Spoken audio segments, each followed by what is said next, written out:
नमस्कार दोस्तों, जय हिंद, जय भारत। दोस्तों, आज हम इस वीडियो में जानेंगे भय निबंध का सरल शब्दों में सारांश। भय निबंध का सरल शब्दों में केंद्रीय भाव। दोस्तों, तो हम देखते हैं दोस्तों, जो भय निबंध है इसके रचयिता हैं आचार्य रामचंद्र शुक्ल, जो एक इतिहासकार, समीक्षक और निबंधकार हैं। दोस्तों, भय निबंध में आचार्य रामचंद्र शुक्ल ने तत्सम शब्दों का अधिक रूप से प्रयोग किया है तथा यह निबंध जो है ये व्यास और प्रवाह शैली में लिखा गया निबंध है। दोस्तों, प्रस्तुत निबंध भय मनोविकार का विवेचन करता है। दोस्तों, जो भय है यह हमारे मस्तिष्क में उठने वाला एक मनोविकार है।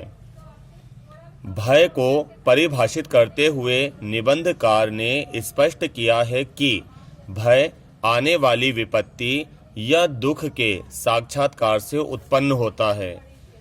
जो आचार्य रामचंद्र शुक्ल हैं वो क्या कहते हैं दोस्तों, जो भय होता है, ठीक है ना, वह आने वाली विपत्ति या दुख के साक्षात्कार से उत्पन्न होता है। जब हमारा उससे सामना हो जाता है आने वाली विपत्ति से या दुख से, तब भय आ जाता है।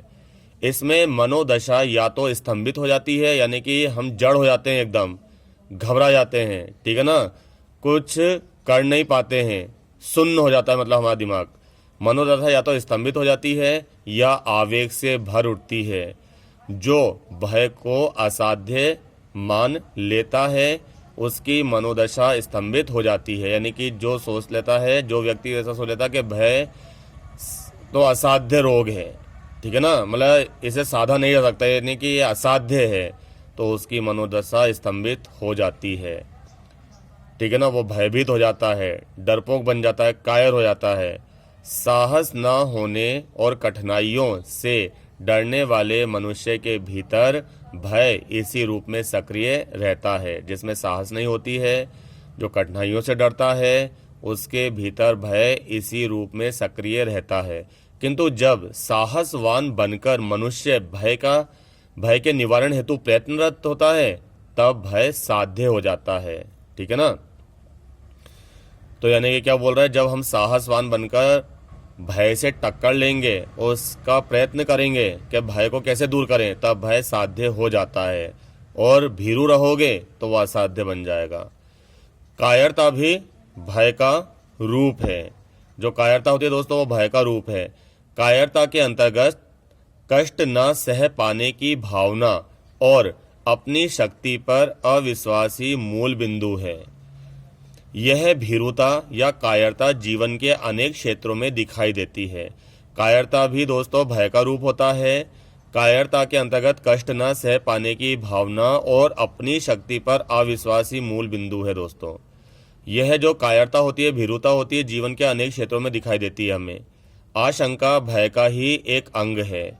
इसमें भय का पूर्ण निश्चित नहीं होता है, संभावनापूर्ण अनुमान ही इसमें रहता है। जो आशंका होती है इसमें भय का पूर्ण निश्चय नहीं होता है, ठीक है ना, यानी कि संभावनापूर्ण अनुमान ही इसमें रहता है। इसमें आवेग का अभाव रहता है।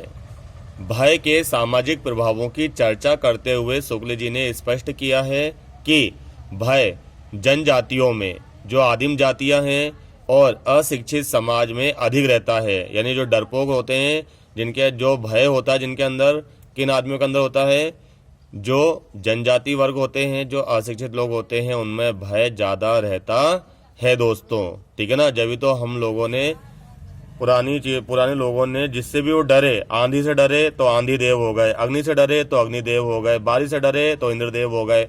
इस प्रकार उन्हें सब चीज़ों की पूजा करने लग गए। ऐसे समाज में भय देने वाले व्यक्ति का सम्मान बढ़ने लगता है।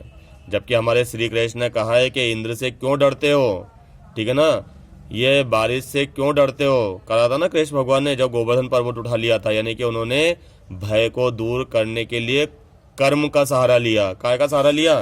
कर्म का सहारा लिया, और पूरे गांव को एकजुट करने में लग गए थे। तो इसलिए भय देने वाले व्यक्ति का सम्मान ज़्यादा बढ़ने लगता है हमारे समाज में, जो अशिक्षित होता है, जो आदिम जाति का होता है। बच्चों में भी भय की मात्रा अधिक रहती है। भय दुख का कारण है, किंतु मनुष्य ने अपने ज्ञान बल, हृदय बल तथा बुद्धि बल से इस भय जात दुख से मुक्त होने का निरंतर प्रयास किया है, कर रहा है और भय से दूर भी हो रहा है।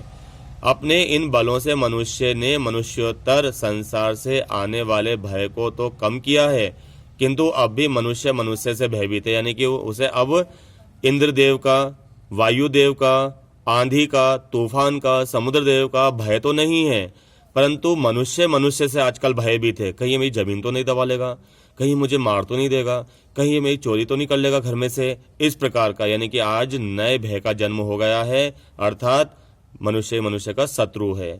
इतिहास में आक्रमण और लूटपाट के पीछे भी भय ही है।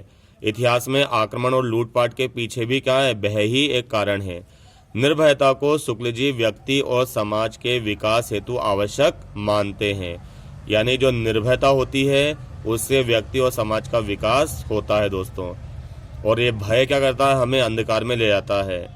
वही समाज उन्नत माना जाता है जिसमें कोई भी व्यक्ति दूसरों को भयभीत ना करे, ठीक है ना, तानाशाही ना हो, वही समाज आगे बढ़ता है दोस्तों। ठीक है, तो उम्मीद है आज का वीडियो आपको समझ में आया होगा। मेरे चैनल को लाइक करें, शेयर करें और सब्सक्राइब करें। धन्यवाद।